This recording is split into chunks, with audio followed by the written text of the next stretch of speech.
So before we start, let us look unto the Lord in prayer. ನಾವು ಪ್ರಾರಂಭ ಮಾಡೋದಕ್ಕಿಂತ ಮುಂಚಿತವಾಗಿ ನಾವು ಒಂದು ನಿಮಿಷ ನಾವು ಕರ್ತನ ಕಡೆಗೆ ನಾವು ಪ್ರಾರ್ಥನೆಯಲ್ಲಿ ನಾವು ಪ್ರಾರ್ಥನೆಯನ್ನ ಮಾಡಿಕೊಳ್ಳೋಣ. Our Father in heaven, we thank you for this blessed occasion. ಪರಲೋಕದಲ್ಲಿರುವ ನಮ್ಮ ತಂದೆಯೇ, ಅನುಗ್ರಹಿಸಲ್ಪಟ್ಟಂತ ಈ ಒಳ್ಳೆಯ ಶುಭ ಸಮಯಕ್ಕಾಗಿ ನಾವು ನಿನಗೆ ಸ್ತೋತ್ರ ಮಾಡ್ತೇವೆ. You have been so good and faithful in all these days. ಕಳೆದೆಲ್ಲ ದಿನಮಾನಗಳಲ್ಲಿ ನೀನು ನಮಗೆ ನಂಬಿಕಸ್ಥನಾಗಿದ್ದೆ, ಅದಕ್ಕಾಗಿ ನಾವು ನಿನಗೆ ಸ್ತೋತ್ರ ಮಾಡ್ತೇವೆ. You helped us to go through the subject more than 1 year. ಈ ಒಂದು ವಿಷಯದ ಮೇಲೆ ನಾವು ಕಳೆದ 1 ವರ್ಷಗಳ ಕಾಲಕ್ಕಿಂತ ಹೆಚ್ಚು ನಾವು ಅಭ್ಯಾಸ ಮಾಡುವುದಕ್ಕೆ ನಮಗೆ ನೀನು ಅವಕಾಶ ಕೊಟ್ಟದಕ್ಕಾಗಿ ನಾವು ನಿನಗೆ ಸ್ತೋತ್ರ ಮಾಡ್ತೇವೆ. As we are approaching to the conclusion, we just say thank you. ಈ ಒಂದು ಅಧ್ಯಯನದ ಮುಕ್ತಾಯಕ್ಕೆ ನಾವು ಬರ್ತಾ ಇರುವಾಗ ಮತ್ತೊಮ್ಮೆ ನಾವು ನಿನಗೆ ಧನ್ಯವಾದಗಳನ್ನ ತಿಳಿಸುವಂತವರಾಗಿದ್ದೇವೆ. And thank each one of you and all the participants, as well as all the laborers who are working behind the scene. ಇಲ್ಲಿ ಭಾಗವಹಿಸ್ತಾ ಇರುವಂತ ಎಲ್ಲ ನಿನ್ನ ದೇವ ಮಕ್ಕಳನ್ನ ನೀನು ಆಶೀರ್ವದಿಸು. ಮಾತ್ರವಲ್ಲದೆ ಈ ತೆರೆ ಹಿಂದೆ ಕೆಲಸ ಮಾಡ್ತಾ ಇರುವಂತ ಎಲ್ಲ ನಿನ್ನ ಮಕ್ಕಳನ್ನು ಸಹ ನೀನು ಆಶೀರ್ವದಿಸಬೇಕಾಗಿ ನಾವು ಪ್ರಾರ್ಥಿಸ್ತೇವೆ. Let's all feel the presence of God. ನಿನ್ನ ಪ್ರಸನ್ನತೆಯನ್ನ ನಾವು ಅನುಭವಿಸುವಂತೆ ನಮಗೆ ಸಹಾಯ ಮಾಡು. Let's all give thanks to God. ಮತ್ತೊಮ್ಮೆ ನಾವು ನಿನಗೆ ಹೃತ್ಪೂರ್ವಕವಾಗಿ ಧನ್ಯವಾದಗಳನ್ನ ತಿಳಿಸುವಂತವರಾಗಿದ್ದೇವೆ. And praying for Jason for the translation. ಭಾಷಾಂತರವನ್ನು ಮಾಡುವುದಕ್ಕಾಗಿ ಬ್ರದರ್ ಜೇಸನ್ ಅವರಿಗಾಗಿ ನಾವು ಪ್ರಾರ್ಥಿಸ್ತೇವೆ. Bless each one of us. ಪ್ರತಿಯೊಬ್ಬರನ್ನು ಸಹ ನೀನು ಆಶೀರ್ವದಿಸು. In Jesus' name we pray. ಯೇಸು ಕ್ರಿಸ್ತನ ಹೆಸರಲ್ಲಿ ನಾವು ಪ್ರಾರ್ಥಿಸ್ತೇವೆ. Well, greetings to you all in Jesus' name, our risen Lord. ಯೇಸು ಕ್ರಿಸ್ತನ ನಾಮದಲ್ಲಿ ಪುನರುತ್ಥಾನ ಹೊಂದಿದಂತ ಯೇಸುವಿನ ನಾಮದಲ್ಲಿ ನಿಮ್ಮೆಲ್ಲರಿಗೂ ನಾನು ಮತ್ತೊಮ್ಮೆ ಶುಭಾಶಯಗಳನ್ನ ಕೋರುವಂತವನಾಗಿದ್ದೇನೆ. And I must say a big thank you for all of you. ಮತ್ತೊಮ್ಮೆ ನಿಮ್ಮೆಲ್ಲರಿಗೂ ನಾನು ಧನ್ಯವಾದಗಳನ್ನ ಹೇಳಬೇಕು. For attending these classes, not only mine and all the teachers, regularly and punctually.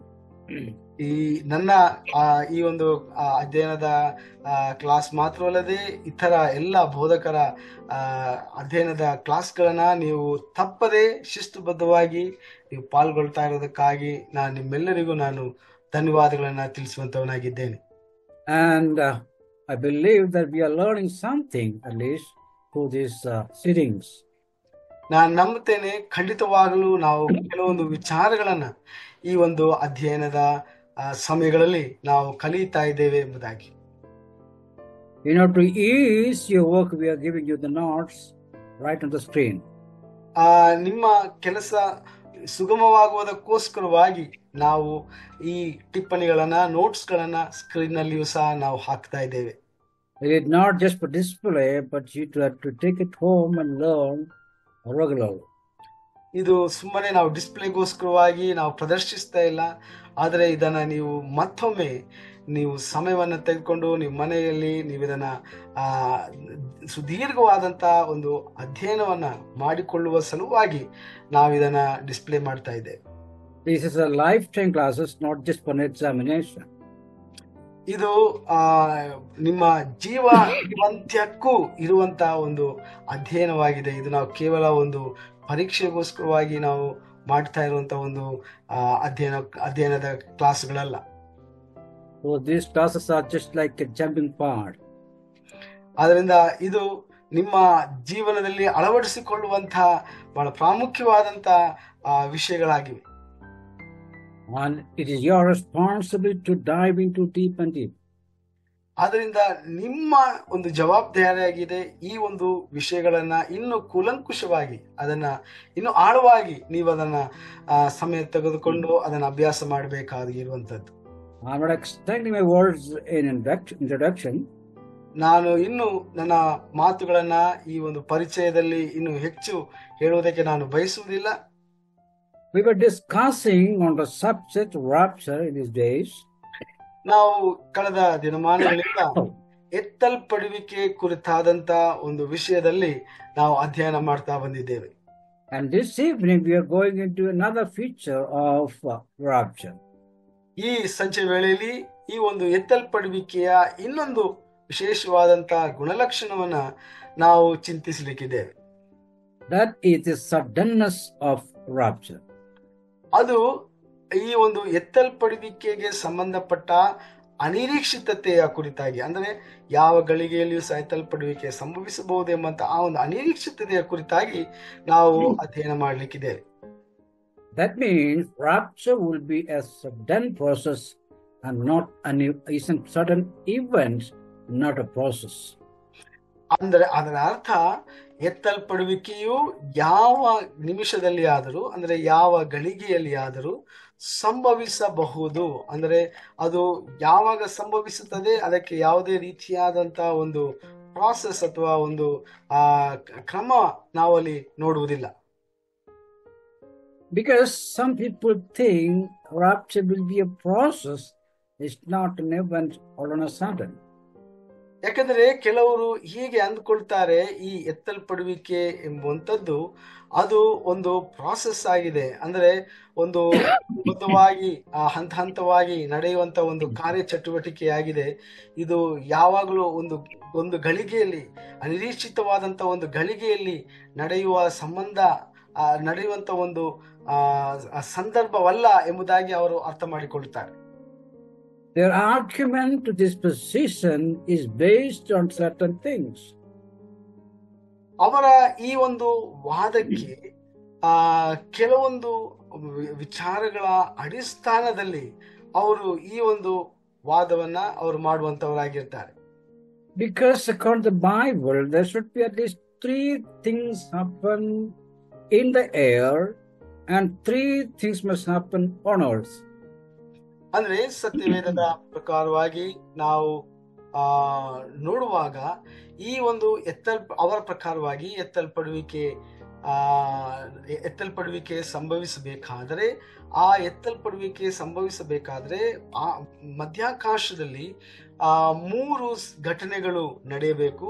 ಅದೇ ಸಮಯದಲ್ಲಿ ಕೆಳಗೆ ಭೂಮಿಯಲ್ಲಿಯೂ ಸಹ 3 ಘಟನೆಗಳು ನಡೆಯಬೇಕು ಎಂಬುದಾಗಿ ಅವರು ವಿಚಾರಿಸಿಕೊಳ್ತಾರೆ. There is a shout, that a voice of the archangel and the trump of God. These things, 3 things must happen in the air. ಅದರಿಂದ ಇಲ್ಲಿ ಈ ಒಂದು ತುತ್ತೂರಿಯ ಧ್ವನಿಯು ಕೇಳಲ್ಪಡಬೇಕು ಮತ್ತು ಒಂದು ಘೋಷಣೆ ಉಂಟಾಗಬೇಕು. ಈ ವಿಚಾರಗಳು ನಡೆದಾಗ ಮಾತ್ರ ಎತ್ತಲ್ಪಡುವಿಕೆ ಸಂಭವಿಸುತ್ತದೆ ಎಂಬುದಾಗಿ ನಾವು ನೋಡ್ತೇವೆ. These 3 things must occur in the air. ಈ 3 ವಿಚಾರಗಳು ಅಂದ್ರೆ 3 ಸಂಭವಗಳು ಇದು ಮಧ್ಯಾಕಾಶದಲ್ಲಿ ನಡೆಯಬೇಕಾಗಿದೆ. And then the resurrection of Christ, the transformation of the living in Christ, and the catching of it together on earth. Three things must happen on earth. ನಾವು ನೋಡ್ತೇವೆ, ಎಲ್ಲ ಸಂತರ ಅವರ ಪುನರುತ್ಥಾನ ಭೂಮಿಯಲ್ಲಿ ನಡೆಯಬೇಕು. And the transformation of the living saints, ಮತ್ತೊಮ್ಮೆ ಜೀವದಿಂದಿರುವಂತಹ ಸಂತರ ರೂಪಾಂತರ ಸಂಭವಿಸಬೇಕು. And the catching up of both the groups together. ನಂತರ ನಾವು ನೋಡುತ್ತೇವೆ, ಇವರಿಬ್ಬರು ಅವರು ಒಟ್ಟಿಗೆ ಎತ್ತಲ್ಪಡುವಿಕೆಯ ಆ ಒಂದು ಸಂಭವದಲ್ಲಿ ಒಟ್ಟಾಗಬೇಕು.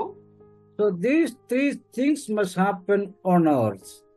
ಈ 3 ಸಂಭವಗಳು ಭೂಮಿಯ ಮೇಲೆ ಸಂಭವಿಸಬೇಕಾಗಿದೆ. When the rapture is. ಇದು ಎತ್ತಲ್ಪಡುವಿಕೆ ನಡೆಯುವಾಗ ಈ 3 ಸಂಭವಗಳು ಅಥವಾ ಘಟನೆಗಳು ಭೂಮಿಯಲ್ಲಿ ನಡೆಯಬೇಕು. So in total there are 6 things to happen in connection with rapture, 3 in the air and 3 on earth. ಈ ರೀತಿಯಾಗಿ ಎತ್ತಲ್ಪಡುವಿಕೆಗೆ ಸಂಬಂಧಪಟ್ಟು 3 ವಿಚಾರಗಳು ಮಧ್ಯಾಕಾಶದಲ್ಲಿ ನಡೆಯಬೇಕು, ಇನ್ನು 3 ವಿಚಾರಗಳು ಭೂಮಿಯ ಮೇಲೆ ನಡೆಯಬೇಕು. This is what is the Holy Spirit revealed through Paul in 1 Thessalonians 4:16-17. ಇದನ್ನೇ ನಾವು ನೋಡುತ್ತೇವೆ, ಪೌಲನಿಗೆ ಆ ಪವಿತ್ರಾತ್ಮನು 1ನೇ ಥೆಸಲೋನಿಕ 4ನೇ ಅಧ್ಯಾಯ ಅದರ 15ರಿಂದ 17ನೇ ವಚನದವರೆಗೆ ತಿಳಿಯಪಡಿಸಿರುವುದನ್ನ ನಾವು ನೋಡ್ತೇವೆ. So these 6 items to be staged as certain time requirement is a must. ಅದರಿಂದ ಈ 6 ಘಟನೆಗಳು ಅಂದ್ರೆ 3 ಘಟನೆಗಳು ಮಧ್ಯಾಕಾಶದಲ್ಲಿ, 3 ಘಟನೆಗಳು ಭೂಮಿಯಲ್ಲಿ ಇವು ನಡೀಬೇಕಾದ್ರೆ ಇದಕ್ಕೆ ಒಂದು ಸಮಯಾವಕಾಶ ಬೇಕಾಗಿದೆ. Certainly, as stated above, all those 6 things will occur at rapture. ನಾವು ಹೇಳಿದ ಹಾಗೆ ಈ ಎಲ್ಲ ಸಂಭವಗಳು, ಈ 6 ಘಟನೆಗಳೂ ಸಹ ಎತ್ತಲ್ಪಡುವಿಕೆಯ ಸಂಬಂಧವಾಗಿ ಖಂಡಿತವಾಗಲೂ ನಡೆಯುವಂತ ಒಂದು ಘಟನೆಗಳಾಗಿವೆ. But in the said passage, no time element is mentioned at all. ಆದರೆ ನಾವು ಈಗ ಹೇಳಿದಂತ ಈ ಸತ್ಯವೇದ ಭಾಗದಲ್ಲಿ ಯಾವುದಕ್ಕೂ ಸಹ ಒಂದು ಕಾಲಾವಧಿ ಅಂದ್ರೆ ನಿರ್ದಿಷ್ಟವಾದಂತಹ ಒಂದು ನಿಗದಿಪಡಿಸಲ್ಪಟ್ಟಂತ ಒಂದು ಕಾಲಾವಧಿಯನ್ನ ಅಲ್ಲಿ ಈ ಒಂದು ಸತ್ಯವೇದ ಭಾಗದಲ್ಲಿ ಸೂಚಿಸಲಾಗಲಿಲ್ಲ. So certain believers naturally think that it definitely requires some time to happen these 6 things. ಆದ ಕಾರಣ ಅನೇಕ ವಿಶ್ವಾಸಿಗಳು ಅವರು ಅರ್ಥ ಮಾಡಿಕೊಳ್ಳುವಂಥದ್ದು ಅದೇನಂದ್ರೆ ಈ ಒಂದು 6 ಘಟನೆಗಳು ನಡೆಯುವುದಕ್ಕೋಸ್ಕರವಾಗಿ ಖಂಡಿತವಾಗ್ಲೂ ಅದಕ್ಕೆ ಕಾಲಾವಧಿ ಬೇಕಾಗಿದೆ. Thinking in that respect, some people say the rapture is not a sudden event because it needs time. ಈ ಒಂದು ವಿಚಾರಧಾರಣೆಯಲ್ಲಿ ಅವರು ಹೇಳುವಂಥದ್ದು ಖಂಡಿತವಾಗ್ಲೂ ಹಾಗಾದರೆ ಎತ್ತಲ್ಪಡುವಿಕೆಯು ಅದಕ್ಕೆ ಯಾವುದೇ ಸೂಚನೆಗಳು ಇಲ್ಲ ಎಂಬುದಾಗಿ ನಾವು ಹೇಳುವುದಕ್ಕೆ ಸಾಧ್ಯವಿಲ್ಲ. ಯಾಕಂದ್ರೆ ಈ ಎಲ್ಲ ಘಟನೆಗಳು ಸಂಭವಿಸಿದ್ರೆ ಮಾತ್ರ ಎತ್ತಲ್ಪಡುವಿಕೆ ಸಂಭವಿಸುತ್ತದೆ ಎಂಬುದಾಗಿ ಹೇಳ್ತಾರೆ. But it is purely human assumption. ಆದರೆ ಇದು ಸಂಪೂರ್ಣವಾಗಿ ಮಾನಸಿಕವಾಗಿ ತಿಳಿದುಕೊಂಡಂತ ಒಂದು ತಿಳುವಳಿಕೆಯಾಗಿದೆ. They think in the mathematical equation. ಅವರು ಇದನ್ನ ಒಂದು ಗಣಿತಶಾಸ್ತ್ರದ ಒಂದು ಸೂತ್ರವಾಗಿ ಅವರು ಈ ಒಂದು ಘಟನೆಯನ್ನ ಅವರು ಅರ್ಥ ಮಾಡಿಕೊಳ್ತಾ ಇದ್ದಾರೆ. They are relating the word of God in the physical world system. ಅವರು ದೇವರ ವಾಕ್ಯವನ್ನ ನಮ್ಮ ಭೌತಿಕವಾದಂತಹ ಲೋಕ ಸಂಬಂಧವಾದಂತಹ ವಿಚಾರಗಳೊಂದಿಗೆ ಅದನ್ನ ಅರ್ಥೈಸಿಕೊಳ್ಳುವುದಕ್ಕೆ ಪ್ರಯತ್ನಿಸುತ್ತಿದ್ದಾರೆ. So they come to the conclusion that it needs time to happen these 6 things, 3 in the air and 3 on earth. Therefore, it requires time, and so it cannot be a sudden event. ಆದ ಕಾರಣ ಈ 3 ಘಟನೆಗಳು ಅಂದ್ರೆ ಮಧ್ಯಾಕಾಶದಲ್ಲಿ ಎತ್ತಲ್ಪಡುವಿಕೆಗೆ ಮುಂಚೆ ನಡೆಯುವಂತ ಈ 3 ಘಟನೆಗಳು ಮಾತ್ರವಲ್ಲದೆ ಭೂಮಿಯ ಮೇಲೆ 3 ಘಟನೆಗಳು ಈ ಎತ್ತಲ್ಪಡುವಿಕೆ ನಡೆಯುವುದಕ್ಕಿಂತ ಮುಂಚೆ ನಡೆಯುವ ಕಾರಣ ಇದು ಎತ್ತಲ್ಪಡುವಿಕೆಗೆ ಸೂಚನೆಯಾಗಿ ಮುನ್ಸೂಚನೆಯಾಗಿ ಬರುವಂತಹ ಘಟನೆಗಳು ಎಂಬುದಾಗಿ ಅವರು ಅರ್ಥ ವ್ಯಾಖ್ಯಾನವನ್ನು ಕೊಡ್ತಾರೆ. So beware that don't fall into such false teachings. ಆದ ಕಾರಣ ಎಚ್ಚರಿಕೆ, ಇಂತಹ ದುರುಪದೇಶಗಳಿಗೆ ನೀವು ಬಿದ್ದು ಹೋಗಬಾರದು. Because Bible says through Peter to the Corinthians, when he write to Corinthians, ಯಾಕಂದ್ರೆ ಸತ್ಯವೇದದಲ್ಲಿ ನಾವು ನೋಡ್ತೇವೆ ಪೌಲನು ಕೊರಿಂಥದವರಿಗೆ ಪತ್ರದ ಮೂಲಕವಾಗಿ ಬರೆಯುವಾಗ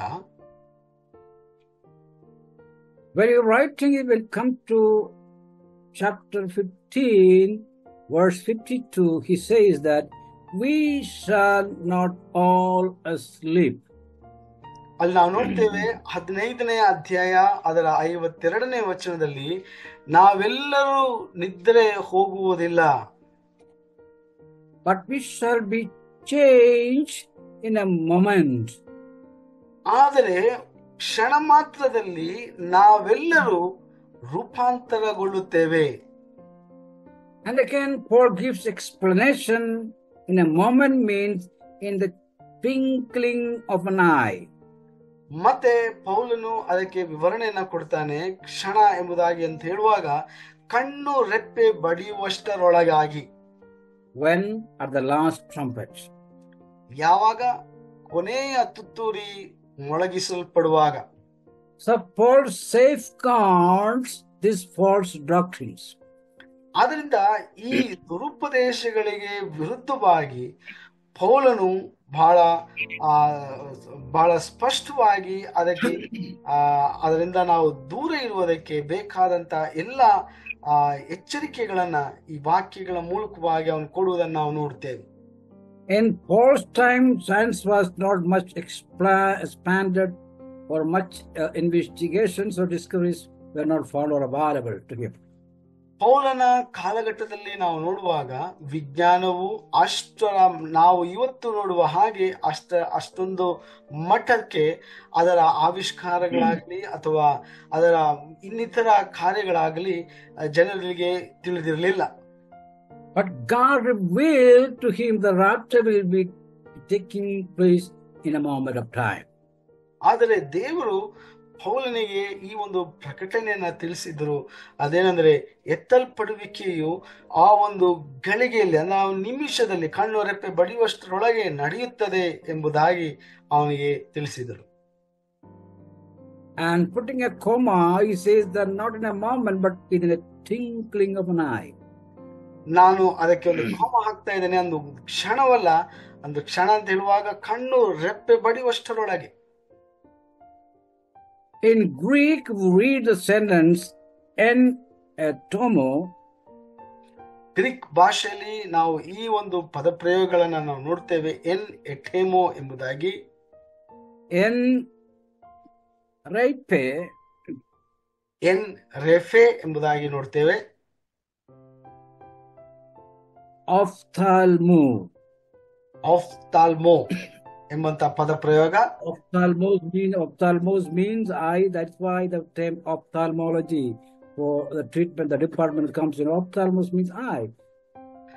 ನಾವು ನೋಡ್ತೇವೆ ಆಫ್ತಾಲ್ಮೋ ಎಂಬುದಾಗಿ ಆ ಒಂದು ಗ್ರೀಕ್ ಭಾಷೆಯ ಮೂಲ ಭಾಷೆಯ ಪದ ಪ್ರಯೋಗ ಅಲ್ಲಿ ನಾವು ನೋಡ್ತೇವೆ. ಆಫ್ತಾಲ್ಮೋ ಎಂಬುದಾಗಿ ಹೇಳುವಾಗ ಕಣ್ಣಿಗೆ ಸಂಬಂಧಪಟ್ಟದ್ದು. ಆದ ಕಾರಣ ಈ ಆಪ್ತಮಾಲಜಿ ಎಂಬುದಾಗಿ ನಾವು ಈ ಒಂದು ವೈದ್ಯ ಶಾಸ್ತ್ರದಲ್ಲಿ ನಾವು ನೋಡ್ತೇವೆ. ಅಂದ್ರೆ ಕಣ್ಣಿಗೆ ಸಂಬಂಧಪಟ್ಟಂತ ಚಿಕಿತ್ಸೆ, ಅದಕ್ಕೆ ಆಪ್ತಮಾಲಜಿ ಎಂದಾಗಿ ಹೇಳ್ತಾರೆ.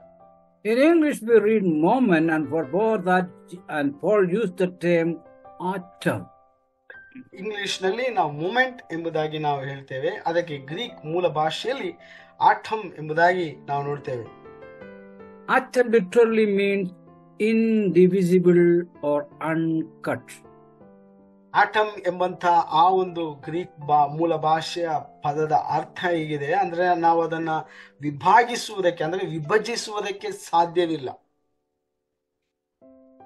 I will call back memory to the old your +2 classes or physics in your +2 level at least. ನಿಮ್ಮ ಹಳೆಯ ವಿದ್ಯಾರ್ಥಿ ಜೀವನಕ್ಕೆ ಒಮ್ಮೆ ನಾನು ನಿಮ್ಮನ್ನ ಆ ಒಂದು ಜೀವನಕ್ಕೆ ನಾವು ಮತ್ತೆ ಹಿಂದಿರುಗಿ ಹೋಗುವುದಕ್ಕೆ ನಾನು ನೆನಪಿಸ್ಕೊಳ್ಳುವುದಕ್ಕೆ ನಾನು ಹೇಳ್ತಾ ಇದ್ದೇನೆ. +2 ಅಥವಾ ನಿಮ್ಮ +2 ನಲ್ಲಿ ನಿಮ್ಮ ಫಿಸಿಕ್ಸ್ ಅಥವಾ ಈ ಒಂದು ವಿಜ್ಞಾನದ ಒಂದು ಅಧ್ಯಯನಕ್ಕೆ ನಾನು ಹೋಗುವುದಕ್ಕೆ ನಾನು ಬಯಸ್ತೇನೆ. We need to by heart that definition for atom in our classes. Atom ಎಂಬಂತ ಆ ಒಂದು ಪದಕ್ಕೆ ಇರುವಂತ ವ್ಯಾಖ್ಯಾನವನ್ನ, ಡೆಫಿನಿಷನ್ ಅನ್ನ ನಾವು ಬಾಯ್ಪಾಠ ಮಾಡಬೇಕಿತ್ತು. I think some of you may at least remember when I say the definition of atom. ನಿಮ್ಮಲ್ಲಿ ಕೆಲವರಾದರೂ ಆ ಒಂದು ಆಟಮಿನ ವಿಶ್ಲೇಷಣೆಯನ್ನ ನೀವು ನೆನಪಿಟ್ಕೊಂಡಿರಬಹುದು ಎಂಬುದಾಗಿ ನಾನು ಅಂದ್ಕೊಳ್ತೇನೆ. We are taught that atom is an indivisible part of a matter. ನಾವು ಕಲ್ತಿದ್ದೇವೆ ಆಟಮ್ ಎಂಬುವಂಥದ್ದು ವಿಭಜಿಸಲು ಆಗದೇ ಇರುವಂತ, ಅಂದ್ರೆ ವಿಭಜಿಸಲು ಅಸಾಧ್ಯವಾದಂತ ಒಂದು ವಸ್ತುವಿನ ಒಂದು ಭಾಗವಾಗಿದೆ. ಅಣು ಎಂಬುದಾಗಿ ನಾವು ಅದನ್ನ ಕನ್ನಡದಲ್ಲಿ ನಾವು ಅಣು ಅಂತ ಹೇಳ್ತೇವೆ, atom. That means every object is made of matter. ಅಂದ್ರೆ ನಾವು ಭೂಮಿಯಲ್ಲಿ ನೋಡುವಂತೆ ಎಲ್ಲ ವಸ್ತುಗಳು ಸಹ ಈ ಅಣುವಿನಿಂದ ಸೃಷ್ಟಿಸಲ್ಪಟ್ಟದಾಗಿದೆ. But if you take an object, say for a chalk or an apple or water or whatever maybe, ನೀವು ಏನೇ ವಸ್ತು ತಗೊಳ್ಳಿ, ಒಂದು ಚಾಕ್ ಪೀಸ್ ಆಗಿರ್ಬೋದು, ಬೋರ್ಡ್ ನಲ್ಲಿ ಬರೆಯುವಂತ ಒಂದು You ಬಳಪ start ಆಗಿರ್ಬೋದು ಅಥವಾ ಒಂದು ಆಪಲ್ ಆಗಿರ್ಬೋದು, ಏನೇ ಆಗಿರ್ಬೋದು, ಯಾವುದೇ ಒಂದು ವಿಷಯ ಆಗಿರ್ಬೋದು. you start dividing that particular object into smaller and smaller and smaller parts. ನೀವು ಆ ವಸ್ತುವನ್ನ ತೆಗೆದುಕೊಂಡು ಅದನ್ನ ಚಿಕ್ಕದಾಗಿ ಇನ್ನು ಚಿಕ್ಕದಾಗಿ ಇನ್ನು ಚಿಕ್ಕದಾಗಿ ಅದನ್ನ ವಿಭಾಜಿಸ್ತಾ ಹೋಗುವುದಾದ್ರೆ, and finally you will come to a place, an atom which cannot be divided. ಕೊನೆಗೆ ನಿಮಗೆ ಸಿಗುವಂತದ್ದು ಒಂದು ಅಣುವಾಗಿದೆ. ಆ ವಸ್ತುವಿನಿಂದ ಸಿಗುವಂತ ಒಂದು ಅಣು. ಆ ಅಣುವನ್ನ ನೀವು ಅದನ್ನ ವಿಭಾಗಿಸುವುದಕ್ಕೆ ಅಥವಾ ವಿಭಜಿಸುವುದಕ್ಕೆ ಸಾಧ್ಯವಿಲ್ಲ. But now the science is improved. ಆದ್ರೆ ಈಗ ವಿಜ್ಞಾನ ಬಹಳ ಮಟ್ಟಿಗೆ ನಾವು ಮುಂದುವರೆದಿದೆ. Now we know that atom can be divided into electrons, and protons, and neutrons, etc. ಈಗ ಆ ಅಣುವನ್ನ ನಾವು ಎಲೆಕ್ಟ್ರಾನ್, ನ್ಯೂಟ್ರಾನ್, ಪ್ರೋಟಾನ್ ಎಂಬುದಾಗಿ ಇನ್ನು ಮತ್ತಷ್ಟು ನಾವು ಅದನ್ನು ವಿಭಜಿಸಬಹುದು. So those things are elements, not atoms. ಅದರಿಂದ ಇದು ಆ ವಸ್ತುವಿಗೆ ಸಂಬಂಧಪಟ್ಟಂತ ವಿಚಾರಗಳಾಗಿ. So this atom means the smallest part of a matter. Atom, ಅಣು ಎಂಬುದಾಗಿ ನಾವು ಹೇಳುವಾಗ ಒಂದು ವಸ್ತುವಿನ ಅತಿ ಸಣ್ಣ ಒಂದು ಕಣವಾಗಿದೆ. So what I mean to explain is that it is an indivisible part. Therefore, as far as the time is concerned, moment is an indivisible part of time. ನಾನು ಯಾಕೆ ಇಷ್ಟನ್ನೆಲ್ಲ ವಿವರಿಸ್ತಾ ಇದ್ದೇನೆ ಎಂಬುದಾಗಿ ಹೇಳುವಾಗ, ಎತ್ತಲ್ಪಡುವಿಕೆಯ ಸಂಬಂಧವಾಗಿ ಆ ಒಂದು ಗಳಿಗೆ, ಆ ಒಂದು ಎತ್ತಲ್ಪಡುವಿಕೆ ನಡೆಯುವಂತ ಆ ಒಂದು ಸಂದರ್ಭ ಏನಿದೆ, ಆ ಒಂದು ಸಮಯದ ಆ ಒಂದು ಕಾಲಾವಧಿ ಏನಿದೆ, ಅದನ್ನ ನಾವು ವಿಭಜಿಸುವುದಕ್ಕೆ ನಾವು ಸಾಧ್ಯವಿಲ್ಲ. So here means a split seconds. ಅಂದರೆ ಕ್ಷಣ ಮಾತ್ರ ಎಂಬುದಾಗಿ ನಾವು ಹೇಳ್ಬೋದು. Because we know the smallest part of time, we may say divide into years, then months, weeks, days, hours, minutes, seconds. That is the indivisible part of time. ನಾವು ಸಮಯವನ್ನು ನಾವು ವಿಭಜಿಸುವಾಗ ಅಥವಾ ಅಳತೆ ಮಾಡುವಾಗ ವರ್ಷಗಳಲ್ಲಿ, ತಿಂಗಳುಗಳಲ್ಲಿ, ವಾರಗಳಲ್ಲಿ, ದಿನಗಳಲ್ಲಿ, ಗಂಟೆಗಳಲ್ಲಿ, ನಂತರ ನಿಮಿಷ, ನಂತರ ಸೆಕೆಂಡುಗಳಲ್ಲಿ ನಾವು ಅದನ್ನ ವಿಭಜಿಸ್ತಾ ಬರ್ಬೋದು. ಈ ಸೆಕೆಂಡ್ ಎಂಬುದಾಗಿ ನಾವು ಹೇಳುವಾಗ ನಾವು ಮತ್ತೆ ಅದನ್ನ ವಿಭಜಿಸುವುದಕ್ಕೆ ಸಾಧ್ಯವಿಲ್ಲ. But Paul doesn't stop there. ಆದರೆ ಪೌಲನು ಅಲ್ಲಿ ನಿಲ್ಲಿಸುವುದಿಲ್ಲ.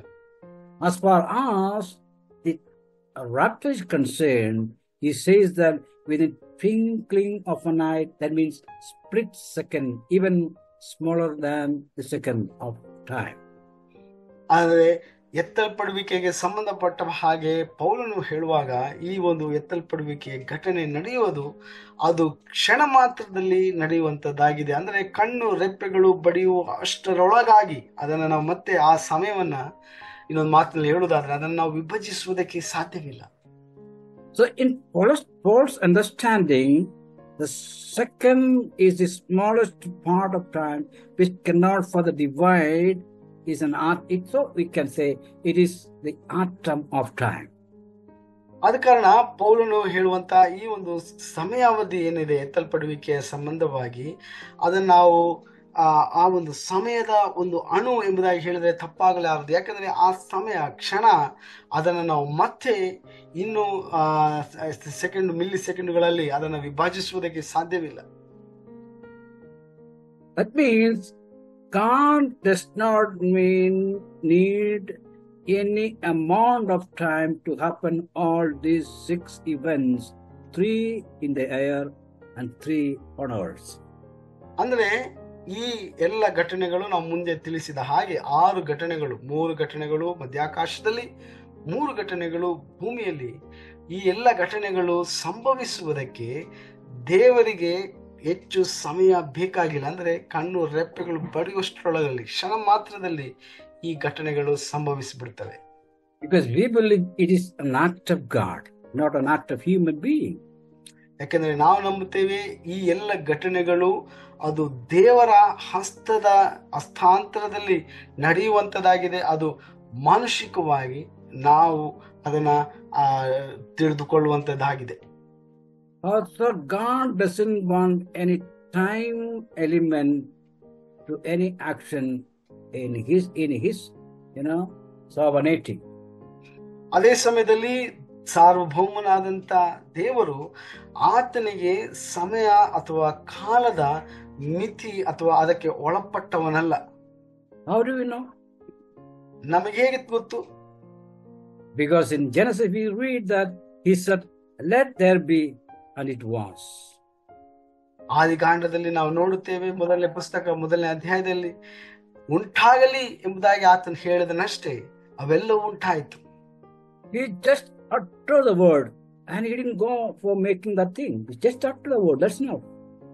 ಅವನು ಕೇವಲ ದೇವರು ತನ್ನ ಬಾಯಿಯ ಮಾತಿನಿಂದ ಎಲ್ಲವನ್ನ ಆತನು ಸೃಷ್ಟಿ ಮಾಡಿದನು. ಆತನು ಅಲ್ಲಿ ಹೋಗಿ ಸ್ವತಃ ಆತನು ಒಂದೊಂದಾಗಿ ಆ ಸೃಷ್ಟಿಯ ವಸ್ತುಗಳನ್ನ ಆತನು ಸೃಷ್ಟಿ ಮಾಡಲಿಲ್ಲ. The God is set a time for rapture in his clock. ಆದ್ದರಿಂದ ದೇವರು ಎತ್ತಲ್ಪಡುವಿಕೆಗೋಸ್ಕರವಾಗಿ ತನ್ನ ಗಡಿಯಾರದಲ್ಲಿ ಒಂದು ನಿಗದಿತ ಸಮಯವನ್ನ ನಿರ್ಧರಿಸಿದ್ದಾನೆ. And the clock is clicking forward and forward and on and on. ಆದ್ದರಿಂದ ಆ ಒಂದು ಗಡಿಯಾರ ಪ್ರತಿ ನಿಮಿಷ ಪ್ರತಿ ಕ್ಷಣ ಅದು ಮುಂದೆ ಸಾಗುತ್ತಾ ಹೋಗುತ್ತಾ ಇದೆ. God cannot change. ದೇವರು ಅದನ್ನ ಬದಲಾಯಿಸುವುದಕ್ಕೆ ಸಾಧ್ಯವಿಲ್ಲ. Because that is the sense of nature. ಯಾಕೆಂದರೆ ಅದು ಆತನ ಗುಣಲಕ್ಷಣವಾಗಿದೆ. He will not make any amendment of his times. ಆತನು ಎಂದಿಗೂ ತನ್ನ ಸಮಯವನ್ನ ಮತ್ತೆ ಸರಿಪಡಿಸಿಕೊಳ್ಳುವುದಿಲ್ಲ. He doesn't want to discuss anybody to change about timing and things like that. He already set it down. ಅವನು ಇನ್ನೊಬ್ಬರೊಟ್ಟಿಗೆ ಅಥವಾ ಬೇರೆ ಯಾವ ವ್ಯಕ್ತಿಯೊಟ್ಟಿಗೂ ಸಹ ಆತನು ಸಮಯದ ಕುರಿತಾಗಿ ಆತನು ಚರ್ಚೆ ಮಾಡಿ ಅದರ ಕುರಿತಾಗಿ ಆತನು ಇನ್ನೂ ವಿವರವಾಗಿ ವಿಶ್ಲೇಷಿಸಬೇಕಾದಂತ ಅಗತ್ಯವಿಲ್ಲ. That's why you read in Galatians in chapter 4 that when the time has fully come.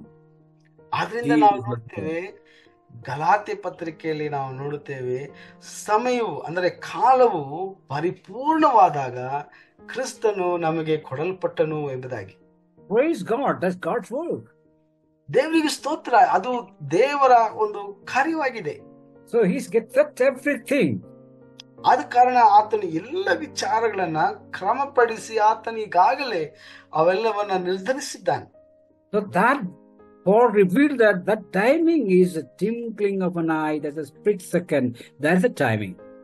ಆದ್ದರಿಂದ ಆ ಸಮಯವನ್ನ ಪೌಲನು ಈ ರೀತಿಯಾಗಿ ಅವನು ವರ್ಣಿಸ್ತಾನೆ. ಕಣ್ಣು ರೆಪ್ಪೆಗಳು ಬಡಿಯುವಷ್ಟರೊಳಗಾಗಿ ಆ ಎತ್ತಲ್ಪಡುವಿಕೆಯು ನಡೆಯುತ್ತದೆ ಎಂಬುದಾಗಿ. People will discuss here and there. ಅನೇಕರು ಈ ವಿಚಾರದಲ್ಲಿ ಅಲ್ಲಿ ಇಲ್ಲಿ ಅವರು ವಿಮರ್ಶೆ ಮಾಡಬಹುದು. They may write theses and they may discuss things like that. ಅವರು ಅನೇಕ ವ್ಯಾಖ್ಯಾನಗಳನ್ನ ಬರೀಬಹುದು ಅಥವಾ ಚರ್ಚೆಗಳನ್ನ ಮಾಡಬಹುದು. God doesn't bother any of these things. ಆದರೆ ದೇವರು ಈ ಯಾವುದರ ಕುರಿತಾಗಿಯೂ ಆತನು ಚಿಂತಿಸುವವನಲ್ಲ. Because the clock and time is set already. ಯಾಕೆಂದರೆ ಈ ಸಮಯಕ್ಕೋಸ್ಕರವಾಗಿ ಅದರ ಈ ಘಟನೆಗೋಸ್ಕರವಾಗಿ ಆತನು ತನ್ನ ಗಡಿಯಾರದಲ್ಲಿ ಒಂದು ಸಮಯವನ್ನು ಈಗಾಗಲೇ ನಿಗದಿಪಡಿಸಿದ್ದಾನೆ. And he set the time even before the foundation of the world. ಅವನು ಈ ನಿಗದಿಪಡಿಸಿದಂತ ಸಮಯವು ಆತನು ಇಡೀ ಪ್ರಪಂಚಕ್ಕೆ ಅಸ್ಥಿವಾರವನ್ನ ಹಾಕುವುದಕ್ಕಿಂತಲೂ ಮುಂಚಿತವಾಗಿ ಅವನು ನಿರ್ಧರಿಸಿದವನಾಗಿದ್ದಾನೆ. And Bible still says it is in the past eternity. He set the time. ಸತ್ಯವೇದವು ನಮಗೆ ಹೇಳುತ್ತದೇನೆಂದರೆ ಅವನು ಆ ನಿತ್ಯ ಕಾಲದಲ್ಲಿ ನಮ್ಮ ಹಿಂದಿನ ನಿತ್ಯ ಕಾಲದಲ್ಲಿ ಅಂದ್ರೆ ಪೂರ್ವ ಕಾಲದಿಂದಲೇ ಆತನು ಅದನ್ನ ನಿಗದಿಪಡಿಸಿದ್ದಾನೆ ಎಂಬುದಾಗಿ. It is not a New Testament invention. ಇದು ಹೊಸ ಒಡಂಬಡಿಕೆಯ ಒಂದು ಆವಿಷ್ಕಾರವಲ್ಲ. When people are talking this and that, rapture will happen before people will begin to realize what has happened. ಜನರು ಎತ್ತಲ್ಪಡುವಿಕೆ ಸಂಭವಿಸಿದೆ ಎಂಬುದನ್ನ ಅರಿತುಕೊಳ್ಳುವುದಕ್ಕಿಂತಲೂ ಮುಂಚಿತವಾಗಿಯೇ ಈ ಒಂದು ಎತ್ತಲ್ಪಡುವಿಕೆಯ ಸಂಭವವು ನಡೆದು ಹೋಗಿರ್ತದೆ. It will be so quick and sudden. ಇದು ಬಹಳ ಅನಿರೀಕ್ಷಿತವಾಗಿ ಅದು ನಾವು ಯಾರು ಅಸಾಧ್ಯವಾಗದೇ ಇರುವಂತ ಆ ಒಂದು ಸಮಯದಲ್ಲಿ ಕ್ಷಣ ಮಾತ್ರದಲ್ಲಿ ನಡೆಯುವಂತ ಒಂದು ಘಟನೆಯಾಗಿರುತ್ತದೆ. We have the example of Enoch from the book of Genesis 5:24, Hebrew 11:5. ಆದಿಕಾಂಡ ಪುಸ್ತಕ 5ನೇ ಅಧ್ಯಾಯ 24ನೇ ವಚನದಲ್ಲಿ ಮಾತ್ರವಲ್ಲದೆ ಇಬ್ರಿಯ ಪತ್ರಿಕೆಯಲ್ಲಿಯೂ ಸಹ ಏನೋಕನ ಕುರಿತಾಗಿ ಅವನು ಸಹ ಪರಲೋಕಕ್ಕೆ ಒಯ್ಯಲ್ಪಟ್ಟದ ಕುರಿತಾದಂತ ವಿಚಾರಗಳನ್ನು ನಾವು ನೋಡ್ತೇವೆ. He was working with God. ಏನೋಕನು ದೇವರ ಸಂಗಡ ಜೊತೆಯಾಗಿ ಆತನು ನಡೆಯುವಂತವನಾಗಿದ್ದನು.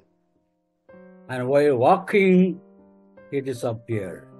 ಅವನು ದೇವರೊಟ್ಟಿಗೆ ನಡೆದುಕೊಂಡು ಹೋಗುವಾಗ ಅವನು ಕಣ್ಮರೆಯಾದನು, ಮಾಯವಾದನು ಎಂಬುದಾಗಿ ನಾವು ನೋಡ್ತೇವೆ. It was an event, it was not a process. ಅದೊಂದು ಘಟನೆಯಾಗಿತ್ತು, ಅದೊಂದು ಪ್ರಾಸೆಸ್ ಆಗಿರಲಿಲ್ಲ. It is not like that his feet were lifting up, then his hand, the foot, and neck level, and the shoulder level, the head level. It's not like that. ಅದು ಅಂದ್ರೆ ಮೊದಲು ಅವನ ಕಾಲು ಮೇಲಕ್ಕೆ ಎತ್ತಿತ್ತು, ಆಮೇಲೆ ಶರೀರ ಮೇಲಕ್ಕೆ ಬಂತು, ಆಮೇಲೆ ಕುತ್ತಿಗೆವರೆಗೆ ಬಂತು. ಈ ರೀತಿಯಾಗಿ ಹಂತ ಹಂತವಾಗಿ ಒಂದು ನಡೆದಂತ ಒಂದು ಘಟನೆ ಅಲ್ಲ ಅದು. In the modern technology, it was not a slow motion. ಆಧುನಿಕ ತಂತ್ರಜ್ಞಾನದಲ್ಲಿ ಬಳಸುವಾಗ ನಾವು ಹೇಳ್ತೇವಲ್ಲ ಸ್ಲೋ ಮೋಷನ್ ಎಂಬುದಾಗಿ, ಆ ರೀತಿಯಾಗಿ ನಡೆದಂತ ಒಂದು ಘಟನೆ ಆಗಿರ್ಲಿಲ್ಲ ಏನೋಕನ ಒಯ್ಯಲ್ಪಡುವಿಕೆ. He was walking with God, suddenly he disappeared. That's all. ಅವನು ದೇವರೊಟ್ಟಿಗೆ ಅವನು ನಡೀತಾ ಇದ್ದನು, ಆಗ ತಕ್ಷಣವೇ ಒಂದು ಕ್ಷಣದಲ್ಲಿ ಅವನು ಕಣ್ಮರೆಯಾದನು. When he disappeared, people say God took him away. That's all. ಅವನು ಕಣ್ಮರೆಯಾದಾಗ ಜನರು ಹೇಳಿದರು ಅವನನ್ನ ದೇವರು ಎತ್ತಿಕೊಂಡು ಹೋದರು ಎಂಬುದಾಗಿ. There is no other explanation. ಅದಕ್ಕೆ ಬೇರೆ ಇನ್ಯಾವ ಒಂದು ವಿವರಣೆ, ವಿಶ್ಲೇಷಣೆ ನಾವು ಕೊಡೋದಕ್ಕೆ ಸಾಧ್ಯವಿಲ್ಲ. So will be the rapture. ಅದೇ ರೀತಿಯಾಗಿ ಎತ್ತಲ್ಪಡುವಿಕೆಯು ನಡೆಯುತ್ತದೆ. We may be sitting in this event or in this session, but if it is God's time, while we preaching and teaching and listening, rapture may happen. ನಾವು ಇಂತಹ ಒಂದು ಸತ್ಯವೇದ ಅಧ್ಯಯನದಲ್ಲಿ ನಾವು ಕುಳಿತು ನಾವು ಕೇಳ್ತಾ ಇರಬಹುದು ದೇವರ ವಾಕ್ಯವನ್ನ. ಆದರೆ ದೇವರ ಸಮಯವು, ಗಳಿಕೆಯು ಅದು ಬಂದಿರುವುದಾದರೆ ಆ ಒಂದು ಗಳಿಗೆಯಲ್ಲಿ ನಾವು ಎತ್ತಲ್ಪಡುವಂತವರಾಗಿರ್ತೇವೆ. I think you understand.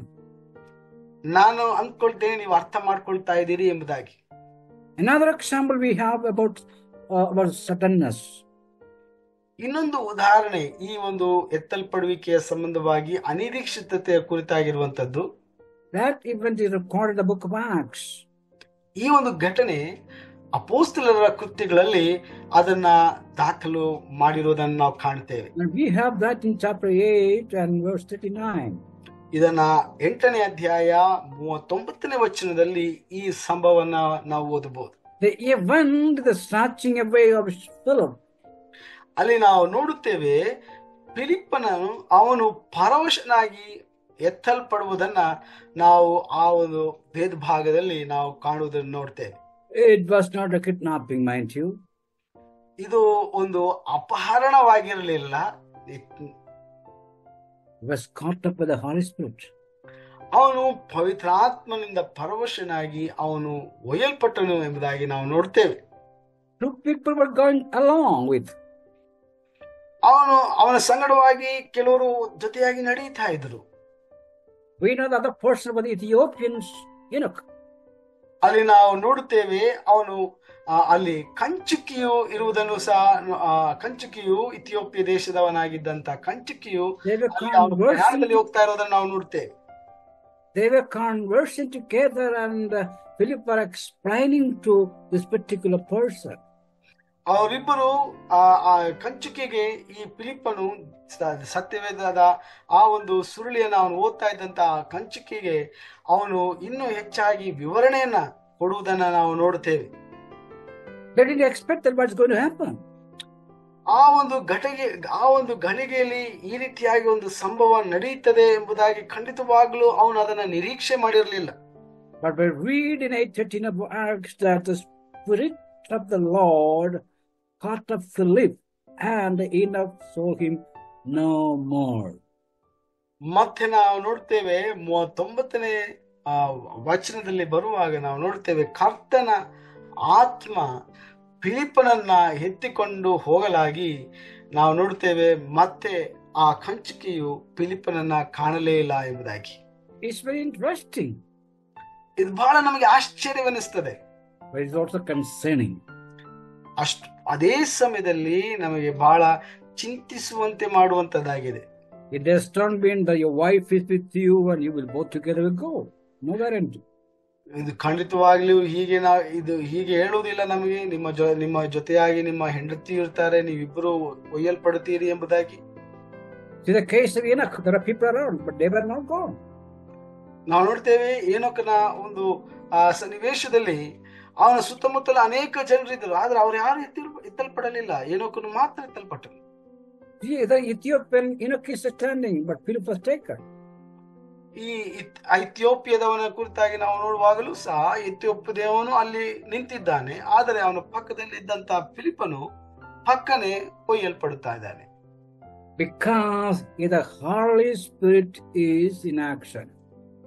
ಯಾಕೆಂದರೆ ಇಲ್ಲಿ ಪವಿತ್ರಾತ್ಮನು ಕಾರ್ಯರೂಪದಲ್ಲಿ ಕಾರ್ಯ ಮಾಡ್ತಾ ಇದ್ದಾನೆ. It's not our choice. ಇದು ನಮ್ಮ ಒಂದು ಆಯ್ಕೆಗೆ ಒಳಪಟ್ಟದ್ದಲ್ಲ. Another one, there is no second chance. ಇನ್ನೊಂದು ಮಾತಿನಲ್ಲಿ ಹೇಳುವುದಾದರೆ, ನಮಗೆ ಎರಡನೆಯ ಒಂದು ಚಾನ್ಸ್, ಒಂದು ಅವಕಾಶ ನಮಗೆ ಸಿಗುವುದಿಲ್ಲ. There's only one chance for rapture. ಯಾಕೆಂದರೆ ಎತ್ತಲ್ಪಡುವಿಕೆಗೆ ಕೇವಲ ಒಂದೇ ಒಂದು ಅವಕಾಶ ಮಾತ್ರ ಕೊಡಲ್ಪಡುತ್ತದೆ. And what's the condition? ಅದಕ್ಕೆ ಷರತ್ತು ಏನಾಗಿದೆ? In Christ. ಕ್ರಿಸ್ತನಲ್ಲಿ. It's a very good and very important phrase by Paul. ಇದು ಬಹಳ ಪ್ರಾಮುಖ್ಯವಾದಂತ ಮಾತ್ರವಲ್ಲದೆ ಬಹಳ ಮುಖ್ಯವಾದಂತ ಒಂದು ಹೇಳಿಕೆ ಪೌಲನ ಮೂಲಕವಾಗಿ ಕೊಟ್ಟಂತ ಒಂದು ಹೇಳಿಕೆಯಾಗಿದೆ. I don't want to go in explaining the term in Christ theologically right now. ನಾನು ದೈವಶಾಸ್ತ್ರದ ಅಡಿಯಲ್ಲಿ ಕ್ರಿಸ್ತನಲ್ಲಿ ಎಂಬಂತ ಆ ಒಂದು ಪದಕ್ಕಿರುವಂತ ಅರ್ಥವನ್ನ, ಇನ್ನು ಆಳವಾದ ಅರ್ಥವನ್ನ ವಿವರಿಸುವುದಕ್ಕೆ ನಾನು ಹೋಗುವುದಿಲ್ಲ. Because as we read in 1 Thessalonians 4:16 and 17, we know that those who are in Christ living, they will be transformed. In Christ, that's fundamental. In Christ. ಯಾಕಂದ್ರೆ 1ನೇ ಥೆಸಲೋನಿಕ 4ನೇ ಅಧ್ಯಾಯ 16ನೇ ವಚನದಲ್ಲಿ ನಾವು ನೋಡುವಾಗ ಅಲ್ಲಿ ಬಹಳ ಸ್ಪಷ್ಟವಾಗಿ ಪೌಲನು ಹೇಳುತ್ತಾನೆ, ಕ್ರಿಸ್ತನಲ್ಲಿರುವವರು ಎಂಬುದಾಗಿ. That means we should always be living in Christ. ಅದರ ಅರ್ಥ ನಾವು ಯಾವಾಗಲೂ ಕ್ರಿಸ್ತನಲ್ಲಿ ನಾವು ಜೀವಿಸುವಂತವರಾಗಿರಬೇಕು. Maybe you are cooking something in the kitchen. ನೀವು ಒಂದು ವೇಳೆ ಅಡಿಗೆ ಮನೆಯಲ್ಲಿ ಏನೋ ಆಹಾರ ಪದಾರ್ಥಗಳನ್ನ ತಯಾರು ಮಾಡ್ತಾ ಇರಬಹುದು. Or you may be driving at wheel. ಅಥವಾ ನೀವು ಸ್ಟೇರಿಂಗ್ ವೀಲ್ ನ ಹಿಂದ್ಗಡೆ ಡ್ರೈವಿಂಗ್ ಮಾಡ್ತಾ ಇರಬಹುದು. Or you are working with machines. ಅಥವಾ ನೀವೊಂದು ಮಿಷಿನ್ಗಳ ಯಂತ್ರಗಳ ಜೊತೆಯಾಗಿ ನೀವು ಕೆಲಸ ಮಾಡುವಂತ ವ್ಯಕ್ತಿ ಆಗಿರಬಹುದು. Maybe you were the field in agriculture businesses. ಅಥವಾ ನೀವು ಹೊಲದಲ್ಲಿ ವ್ಯವಸಾಯ ಮಾಡ್ತಾ ಇರುವಂತ ಒಬ್ಬ ವ್ಯವಸಾಯಗಾರನಾಗಿರ್ಬೋದು. Or maybe you're working at the system. ಅಥವಾ ನೀವು ಸಿಸ್ಟಮ್ ಮುಂದೆ ಕೂತು ಕೆಲಸ ಮಾಡುವಂತವರಾಗಿರ್ಬೋದು. All these people are living. ಎಲ್ಲ ಜನರು ಅವರು ಜೀವಿಸ್ತಾ ಇದ್ದಾರೆ. But the condition when the Christ comes, you should live in Christ. ಆದರೆ ಷರತ್ತು ಅಥವಾ ನಮ್ಗೆ ಕೊಟ್ಟಿರುವಂತ ಕಂಡೀಷನ್ ಏನಪ್ಪಾ ಅಂತಂದ್ರೆ, ಕ್ರಿಸ್ತನ ಬರೋಣದಲ್ಲಿ ನಾವೆಲ್ಲರೂ ಕ್ರಿಸ್ತನಲ್ಲಿ ಜೀವಿಸುವಂತವರಾಗಿರ್ಬೇಕು. If you are living in Christ, then you will definitely be transformed. ನೀವು ಕ್ರಿಸ್ತನಲ್ಲಿ ಜೀವಿಸುವವರಾಗಿರುವುದಾದರೆ ನೀವು ರೂಪಾಂತರಗೊಳ್ಳುತ್ತೀರಿ. And before that, those are dead in Christ. ಅದಕ್ಕೆ ಮುಂಚಿತವಾಗಿ ನಾವು ನೋಡುತ್ತೇವೆ, ಅಷ್ಟು ಮಾತ್ರವಲ್ಲದೆ ಕ್ರಿಸ್ತನಲ್ಲಿ ಸತ್ತವರು ಕೂಡ ಒಳಗೊಂಡವರಾಗಿದ್ದಾರೆ. They will be resurrected at rapture. ಅವರು ಸಹ ಎತ್ತಲ್ಪಡುವಿಕೆಯಲ್ಲಿ ಅವರು ಪುನರುತ್ಥಾನಗೊಳ್ಳುವಂತವರಾಗಿದ್ದಾರೆ. So transformation and resurrection, these both things will happen at rapture. ಆದ್ದರಿಂದ ರೂಪಾಂತರ ಮಾತ್ರವಲ್ಲದೆ ಪುನರುತ್ಥಾನ ಇವೆರಡೂ ಸಹ ಎತ್ತಲ್ಪಡುವಿಕೆಯ ಸಂಬಂಧವಾಗಿ ನಡೆಯುವಂತ ಒಂದು ಘಟನೆಗಳಾಗಿವೆ. But if you want to die in Christ, then have to live in Christ. ನೀವು ಕ್ರಿಸ್ತನಲ್ಲಿ ಸಾಯಬೇಕಾದರೆ ನೀವು ಕ್ರಿಸ್ತನಲ್ಲಿ ಜೀವಿಸುವವರಾಗಿರ್ಬೇಕು. There is no meaning you say that, oh, I want to die in Christ, fine. When the rapture will come, I will go. But if you want to die in Christ, you have to now live in Christ. ಅದರಿಂದ ನಾನು ಸತ್ತ ನಂತರ ನಾನು ಕ್ರಿಸ್ತನೊಟ್ಟಿಗೆ ಹೋಗ್ತೇನೆ ಎಂಬುದಾಗಿ ನಾವು ಹೇಳಿಕೊಂಡ್ರೆ ಸಾಲದು. ಯಾಕಂದ್ರೆ ನಾವು ಕ್ರಿಸ್ತನಲ್ಲಿ ಸಾಯಬೇಕಾದರೆ ಈಗ ನಾವು ಕ್ರಿಸ್ತನಲ್ಲಿ ಜೀವಿಸುವವರಾಗಿರ್ಬೇಕು. So it's very, very serious. ಅದರಿಂದ ಇದು ಬಹಳ ಗಂಭೀರವಾದಂತ ಒಂದು ವಿಚಾರ. The rapture will come. ಯಾಕಂದ್ರೆ ಎತ್ತಲ್ಪಡುವಿಕೆಯು ಖಂಡಿತವಾಗ್ಲೂ ಬರುತ್ತದೆ. Your body will still in the tomb. ನಿಮ್ಮ ಶರೀರವು ಅದು ಸ್ಮಶಾನದಲ್ಲಿ ಇಡಲ್ಪಟ್ಟದ್ದಾಗಿರುತ್ತದೆ. Maybe a pastor, maybe a bishop, or deacon, or a good believer, secretary, treasurer, or maybe God doesn't matter all these things. ನೀವೊಬ್ಬ ದೇವ ಸೇವಕನಾಗಿರ್ಬೋದು, ಸಭೆ ಹಿರಿಯನಾಗಿರ್ಬೋದು, ನೀವು ಬಿಷಪ್ರಾಗಿರ್ಬೋದು, ಅಥವಾ ಇನ್ನಿತರ ಯಾವುದೇ ಒಂದು ಸ್ಥಾನವನ್ನ ನೀವು ಹೊಂದಿದವರಾಗಿರ್ಬೋದು, ದೇವರಿಗೆ ಅದು ಯಾವುದು ಲೆಕ್ಕಕ್ಕೆ ಬರುವುದಿಲ್ಲ. What God matters is that are you in Christ or were you in Christ? ಆದರೆ ಯಾವುದು ಪ್ರಾಮುಖ್ಯವಂದ್ರೆ ಇಲ್ಲಿ ನೀವು ಕ್ರಿಸ್ತನಲ್ಲಿ ಇದ್ದವರಾ ಅಥವಾ ಕ್ರಿಸ್ತನಲ್ಲಿ ಜೀವಿಸುವವರಾಗಿದ್ದೀರಾ. The Spirit of the Lord thought of Philip, and Enoch saw him no more. ನಾವು ನೋಡ್ತೇವೆ ದೇವರ ಆತ್ಮನು ಫಿಲಿಪ್ಪನ ಮೇಲೆ ಬಂದಾಗ ಅವನು ಪಕ್ಕನೆ ಒಯ್ಯಲ್ಪಟ್ಟನು. ಅದೇ ರೀತಿಯಾಗಿ ಏನಕ್ಕೂ ಸಹ ಒಯ್ಯಲ್ಪಡುವುದನ್ನು ನಾವು ನೋಡ್ತೇವೆ. Think that condition, we were singing together, sitting together, praising together, worshiping together, and left out when Lord comes at rapture. See the condition. ಈ ಒಂದು ಪರಿಸ್ಥಿತಿಯನ್ನ ನೋಡಿ ಗಮನಿಸಿಕೊಳ್ಳಿ. ನಾವು ಒಟ್ಟಾಗಿ ನಾವು ಊಟ ಮಾಡ್ತಾ ಇದ್ವಿ, ಒಟ್ಟಾಗಿ ನಾವು ಆರಾಧನೆ ಮಾಡ್ತಾ ಇದ್ವಿ, ಒಟ್ಟಾಗಿ ನಾವು ಸೇವೆ ಮಾಡ್ತಾ ಇದ್ವಿ, ಪ್ರಾರ್ಥನೆ ಮಾಡ್ತಾ ಇದ್ವಿ, ಏನೇ ಇರ್ಬೋದು. ಆದ್ರೆ ದೇವರು ಆತನು ಯೇಸು ಕ್ರಿಸ್ತನ ಆತನು ಪ್ರತ್ಯಕ್ಷನಾಗುವಾಗ ನಾವು ಆತನಲ್ಲಿ ಜೀವಿಸಿರುವುದಾದರೆ ಮಾತ್ರ ನಾವು ಎತ್ತಲ್ಪಡುತ್ತೇವೆ. The condition is that whether you are in Christ or not. ಆದ್ರಿಂದ ನಾವು ಕೇಳಿಕೊಳ್ಳಬೇಕಾದಂತ ಈ ಒಂದು ಪ್ರಶ್ನೆ, ಅದಕ್ಕೆ ಈ ಒಂದು ಎತ್ತಲ್ಪಡುವಿಕೆಗೆ ಸಂಬಂಧಪಟ್ಟವಾಗಿರುವಂತಹ ಒಂದು ಕಂಡೀಷನ್ ಆಗಿದೆ. ನಾವು ಕ್ರಿಸ್ತನಲ್ಲಿ ನಾವು ಜೀವಿಸುವಂತವರಾಗಿರ್ಬೇಕು. If anyone this night listening us, ಈ ರಾತ್ರಿಯಲ್ಲಿ ನಮ್ಮನ್ನ ಕೇಳುವಂತ ಯಾರೇ ಆಗಿರಬಹುದು, make sure that I am living in Christ. ಆದ್ರಿಂದ ನೀವು ಕ್ರಿಸ್ತನಲ್ಲಿ ಜೀವಿಸುವವರಾಗಿದ್ದೀರಿ ಎಂಬುದನ್ನ ಖಚಿತಪಡಿಸಿಕೊಳ್ಳ್ರಿ. No matter what kind of death I may meet. ನೀವು ಯಾವ ರೀತಿಯಾದಂತ ಒಂದು ಸಾವನ್ನ ನೀವು ಎದುರಿಸ್ತೀರೋ ಅದರ ಬಗ್ಗೆ ಯಾವ ಒಂದು ಚಿಂತೆ ಬೇಡ. You may be murdered, or you may be die of an accident, or if somebody be killed by a terrorist activity, whatever. God doesn't matter.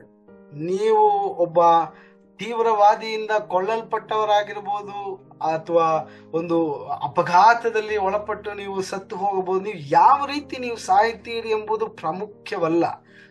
Or while moving a truck run over or you and you died on the spot. God doesn't matter all these things. ಒಂದು ವೇಳೆ ನೀವು ರಸ್ತೆಯಲ್ಲಿ ದಾಟುವಾಗ ಒಂದು truck ಅಥವಾ ಒಂದು lorry ನಿಮ್ಮನ್ನು ಹೊಡೆದು ನೀವು ಸತ್ತು ಹೋಗಿರಬಹುದು. ದೇವರು ಅದರ ಬಗ್ಗೆ ಅದರ ಬಗ್ಗೆ ಆತನು ಚಿಂತಿಸುವುದಿಲ್ಲ ಅಥವಾ ಲೆಕ್ಕ ಮಾಡುವುದಿಲ್ಲ. God doesn't look at the kind of death, but the kind of life that God wants.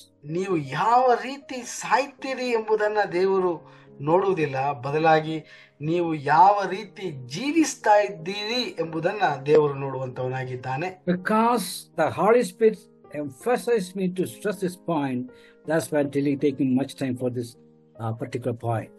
ಯಾಕಂದರೆ ದೇವರ ಆತ್ಮನು ಈ ಒಂದು ವಿಚಾರಕ್ಕೆ ಹೆಚ್ಚಾಗಿ ಒತ್ತು ಕೊಡುವುದಕ್ಕೆ ನನಗೆ ಪ್ರೇರೇಪಿಸುವ ಕಾರಣ ನಾನು ಇದನ್ನ ಇಷ್ಟು ವಿವರವಾಗಿ ನಿಮಗೆ ನಾನು ಹೇಳ್ತಾ ಇದ್ದೇನೆ. Because 30, 20 or 5 or 10 years we are in Christianity praising in all these for rapture. ಯಾಕಂದರೆ 10 ವರ್ಷ, 20 ವರ್ಷ, 30 ವರ್ಷದಿಂದ ನಾವು ಕ್ರೈಸ್ತತ್ವದಲ್ಲಿ ನಾವು ಹಿಂಬಾಲಕರಾಗಿ ಜೀವಿಸ್ತಾ ಇರುವಂತದ್ದು ಈ ಒಂದು ಎತ್ತಲ್ಪಡುವಿಕೆಯ ದಿವಸಕ್ಕೋಸ್ಕರವಾಗಿದೆ. All this we are doing, and if we miss out in the rapture, how tragedy it will be. ಇಷ್ಟು ವರ್ಷಗಳಿಂದ ನಾವು ನಿಷ್ಠೆಯಿಂದ ನಾವು ಮಾಡಿಕೊಂಡು ಬರ್ತಾ ಇದ್ವಾಗ ಕೊನೆಗೆ ನಾವು ಈ ಒಂದು ಎತ್ತಲ್ಪಡುವಿಕೆಯ ಘಟನೆಯಲ್ಲಿ ನಾವು ಕೈ ಬಿಡಲ್ಪಡುವುದಾದರೆ, ಅದನ್ನ ಕಳ್ಕೊಳ್ಳುವುದಾದರೆ ಎಂತ ಒಂದು ದುರದೃಷ್ಟವಾಗಿರುತ್ತದೆ, ದುರಂತವಾಗಿರುತ್ತದೆ ನಮ್ಮ ಕ್ರೈಸ್ತ ಜೀವನ. I am not terrorizing your mind. ನಾನು ನಿಮ್ಮ ಮನಸ್ಸುಗಳನ್ನ ಭಯಭ್ರಾಂತಕ್ಕೆ ನಾನು ಒಳಪಡಿಸ್ತಾ ಇಲ್ಲ. What we are saying is the fact written in the Bible thousands of years before. ನಾನು ಹೇಳ್ತಾ ಇರುವಂತಹ ವಿಚಾರಗಳು ಇವು ಸತ್ಯವೇದದಲ್ಲಿ ಸಾವಿರಾರು ವರ್ಷಗಳ ಹಿಂದೆ ನಿಜಾಂಶವಾಗಿ ನಮಗೆ ಬರೆದು ಕೊಡಲ್ಪಟ್ಟಂತ ವಿಚಾರಗಳಾಗಿವೆ.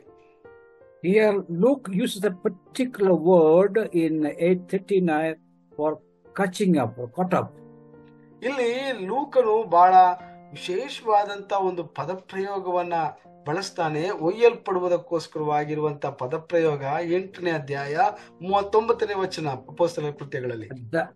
That word in Greek is harpazo, Harpazo, harpazo. ಅಲ್ಲಿ ಗ್ರೀಕ್ ಮೂಲ ಭಾಷೆಯಲ್ಲಿ ಹಾರ್ಪಾಜೋ ಎಂಬಂತ ಪದಪ್ರಯೋಗವನ್ನ ನಾವು ಕಾಣ್ತೇವೆ. In English it is translated caught up. English ಭಾಷೆಯಲ್ಲಿ ಅದನ್ನ ಒಯ್ಯಲ್ಪಡುವಿಕೆ, ಎತ್ತಲ್ಪಡುವಿಕೆ ಎಂಬುದಾಗಿ ಭಾಷಾಂತರಿಸಲಾಗಿದೆ.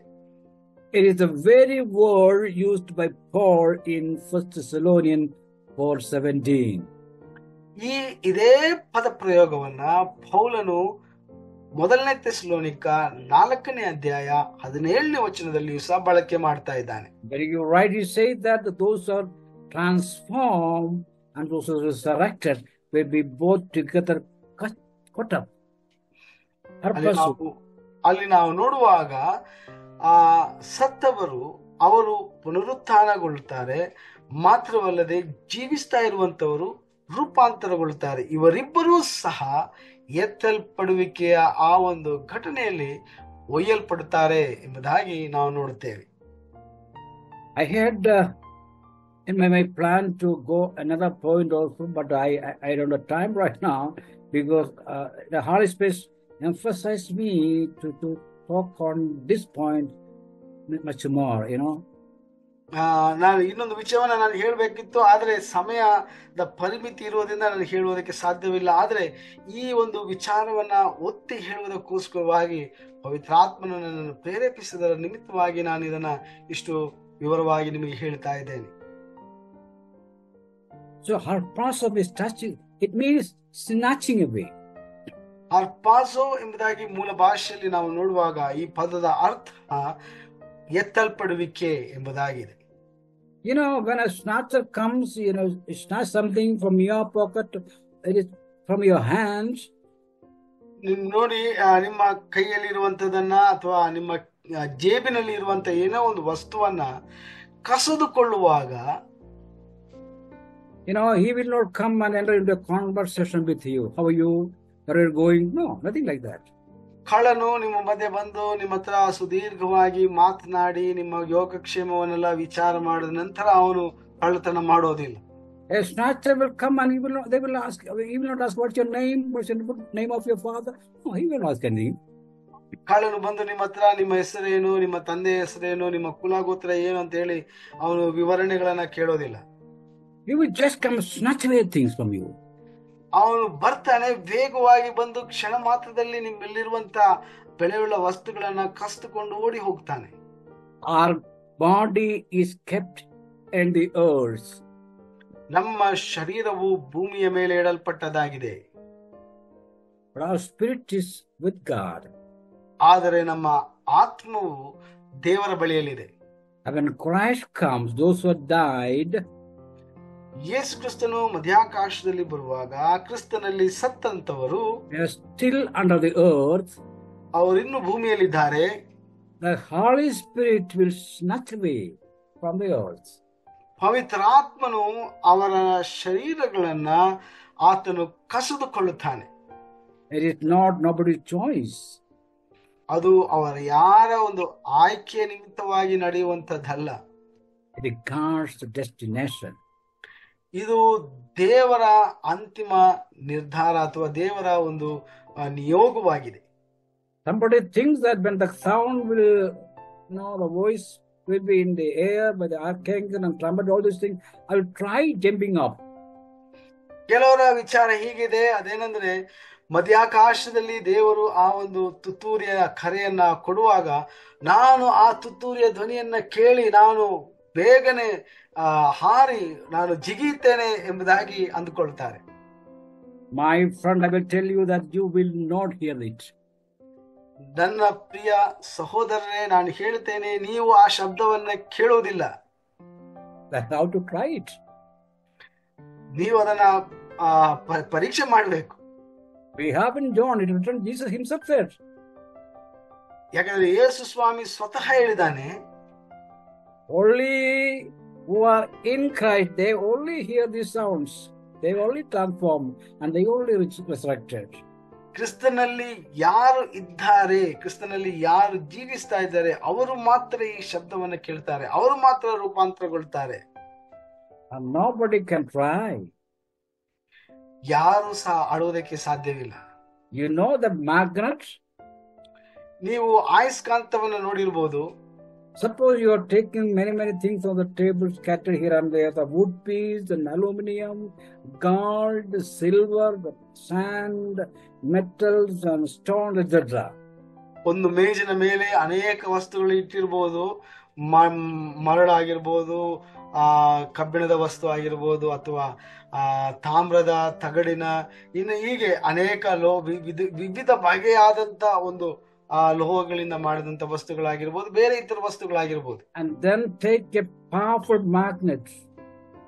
ಮತ್ತೆ ಒಂದು ಬಹಳ ಶಕ್ತಿಶಾಲಿಯಾದಂತ ಒಂದು ಆಯಸ್ಕಾಂತವನ್ನ ನೀವು ತೆಗೆದುಕೊಂಡು you lower down from top to down, bottom. ನೀವು ಮೇಲಿನಿಂದ ಆಯಸ್ಕಾಂತವನ್ನ ನೀವು ಆ ಮೇಜಿನ ಮೇಲೆ ಅದನ್ನ ನೀವು ಆ ಒಂದು ತೆಗೆದುಕೊಂಡು ಹೋಗುವಾಗ the wood pieces will be there.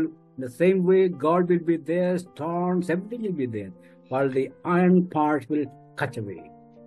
ಅಲ್ಲಿ ನಾವು ನೋಡ್ತೇವೆ, ಆ ಮೇಜಿನ ಮೇಲೆ ಇರುವಂತ ಕಲ್ಲು, ಮಣ್ಣು, ಮತ್ತೆ ಮರದ ಕಟ್ಟಿಗೆ ಆಗಿರ್ಬೋದು, ಇವೆಲ್ಲವೂ ಅಲ್ಲಿ ಹಾಗೆ ಇರ್ತವೆ. ಆದರೆ ಕಬ್ಬಿಣದ ವಸ್ತುಗಳು ಮಾತ್ರ ಆಯಸ್ಕಾಂತಕ್ಕೆ ಬೇಗನೆ ಪಕ್ಕನೆ ಅಂಟಿಕೊಳ್ಳುವುದನ್ನು ನಾವು ನೋಡ್ತೇವೆ. It is the power in the magnet that attracts and cuts away from the earth. ಆ ಒಂದು ಆಯಸ್ಕಾಂತದಲ್ಲಿರುವಂತ ಆ ಒಂದು ಆಕರ್ಷಿಸುವಂತ ಆ ಒಂದು ಶಕ್ತಿಯ ನಿಮಿತ್ತವಾಗಿ ಆ ಕಬ್ಬಿಣದ ವಸ್ತುಗಳನ್ನ ಅದು ತನ್ನ ಕಡೆಗೆ ಸೆಳೆದುಕೊಳ್ಳುತ್ತದೆ. This is what exactly going to happen at rapture. ಈ ರೀತಿಯಾಗಿಯೇ ಎತ್ತಲ್ಪಡುವಿಕೆಯ ಘಟನೆಯೂ ಸಹ ನಡೆಯುವಂತದ್ದಾಗಿರುತ್ತದೆ. The point is that it will be a sudden event. It's not a process. ಅಲ್ಲಿ ನಾವು ಗಮನಿಸಬೇಕಾದಂತ ಒಂದು ವಿಚಾರ ಏನಂದ್ರೆ, ಈ ಒಂದು ಘಟನೆ ಅದು ಅನಿರೀಕ್ಷಿತವಾಗಿ ನಡೆಯುವಂತ ಒಂದು ಘಟನೆಯಾಗಿರ್ತದೆ. ಇದೊಂದು ಪ್ರಕ್ರಿಯೆಯಾಗಿರುವುದಿಲ್ಲ.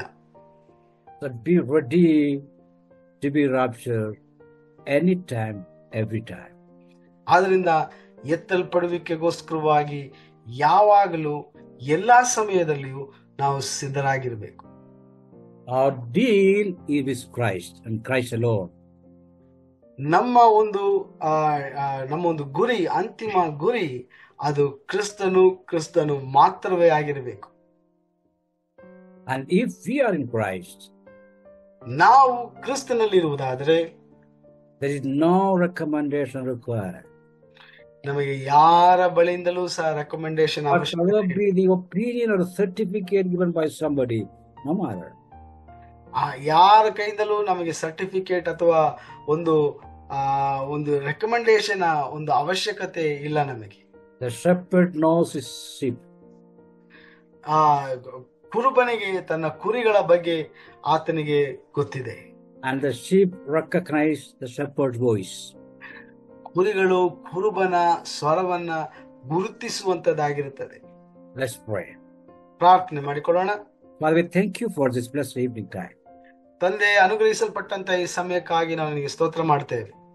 We know that you are coming. ನೀನು ಬರುತ್ತಾ ಇದ್ದಿ ಎಂಬುದಾಗಿ ನಾವು ಅರಿತವರಾಗಿದ್ದೇವೆ. Because that is your promise. ಏಕೆಂದರೆ ಅದು ನಿನ್ನ ವಾಗ್ದಾನವಾಗಿದೆ. And you will never forsake or you never move away from your promises. ಯಾಕೆಂದರೆ ನೀನೆಂದಿಗೂ ನಿನ್ನ ವಾಗ್ದಾನಗಳಿಂದ ನೀನು ದೂರ ಹೋಗುವವನಲ್ಲ ಅಥವಾ ಅದನ್ನ ಕೈ ಬಿಡುವವನಲ್ಲ. Help us to live in Christ, Lord. ಕ್ರಿಸ್ತನಲ್ಲಿ ನಾವು ಜೀವಿಸುವುದಕ್ಕೆ ನಮಗೆ ಸಹಾಯ ಮಾಡು ದೇವರೇ. Every day, every moment, pour your grace upon us. ಪ್ರತಿದಿನ ಪ್ರತಿ ಕ್ಷಣ ನಿನ್ನ ಕೃಪೆಯಲ್ಲಿ ನಾವು ಜೀವಿಸುವುದಕ್ಕೆ ನಮಗೆ ಸಹಾಯ ಮಾಡು. Lord, we are waiting for your coming. ನಿನ್ನ ಬರುಣಕ್ಕೋಸ್ಕರವಾಗಿ ನಾವು ಕಾಯುತ್ತಿದ್ದೇವೆ. Help us to prepare to receive you. ನಿನ್ನನ್ನು ಸ್ವೀಕಾರ ಮಾಡಿಕೊಳ್ಳುವುದಕ್ಕೆ ನಾವು ಸಿದ್ಧರಾಗಿರುವುದಕ್ಕೆ ನಮಗೆ ಕಲಿಸಿಕೊಡು. Lord, we pray for every listener now and hereafter. ಪ್ರತಿಯೊಬ್ಬ ಕೇಳುಗರನ್ನ ಈಗಲೂ ಮುಂದೆಯೂ ಕೇಳುವಂತವರನ್ನ ನೀನು ಅನುಗ್ರಹಿಸು. Help all of us to get ready for your coming. ನಿನ್ನ ಬರೋಣಕ್ಕೆ ನಾವೆಲ್ಲರೂ ಸಿದ್ಧರಾಗಿರುವುದಕ್ಕೆ ನಮಗೆ ಸಹಾಯ ಮಾಡು. Lord, thank you for Jason and the team behind. Jason ಮತ್ತು ಅವ್ರ ಜೊತೆ ಇರುವಂತ ತಂಡದವರೆಲ್ಲರಿಗಾಗಿ ನಾನು ಸ್ತೋತ್ರ ಮಾಡ್ತೇನೆ. All the teachers who are working in our hearts. ಮಾತ್ರವಲ್ಲದೆ ಈ ಒಂದು ನಿನ್ನ ತೋಟದಲ್ಲಿ ಕೆಲಸ ಮಾಡುತ್ತಾ ಇರುವಂತ ನಿನ್ನೆಲ್ಲ ಬೋಧಕರನ್ನು ಸಹ ನೀನು ಆಶೀರ್ವದಿಸು. Bless each of us, Lord. ಎಲ್ಲರನ್ನು ಪ್ರತಿಯೊಬ್ಬರನ್ನು ಆಶೀರ್ವದಿಸು. All glory and honor to you, Jesus. ಎಲ್ಲ ಮಹಿಮೆ ಘನ ಮಾನ ನಿನಗೆ ಮಾತ್ರ ಸಲ್ಲತಕ್ಕದಾಗಿರಲಿ ಯೇಸು. In Jesus' precious name we pray. ಯೇಸು ಕ್ರಿಸ್ತನ ಅತ್ಯಮೂಲ್ಯವಾದ ನಾಮದಲ್ಲಿ ನಾವು ಪ್ರಾರ್ಥಿಸ್ತೇವೆ. Amen. Amen. Amen. ಆಮೆನ್.